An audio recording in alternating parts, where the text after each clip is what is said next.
বন্ধুরা, আজকে সকালের জলখাবারের জন্য তৈরি করছি আমি চাউমিন। তার মধ্যে সবজি দিচ্ছি গাজর, ক্যাপসিকাম, বিনস আর বাঁধাকপি। চাউমিন সেদ্ধ বসিয়ে দিয়েছি, আসেন দেখেন কিভাবে তৈরি করব।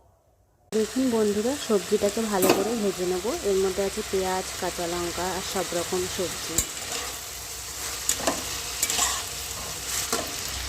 বন্ধুরা, আমাদের সবজি ভাজা হয়ে গেছে, এবার চাউমিনটা অ্যাড করবো এর মধ্যে। চাউমিনটা দেয়া হয়ে গেছে, এবার দেবো পাস্তা মশলা।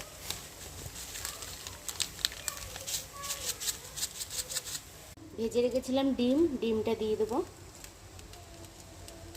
এবার দিয়ে দেবো সস। বন্ধ।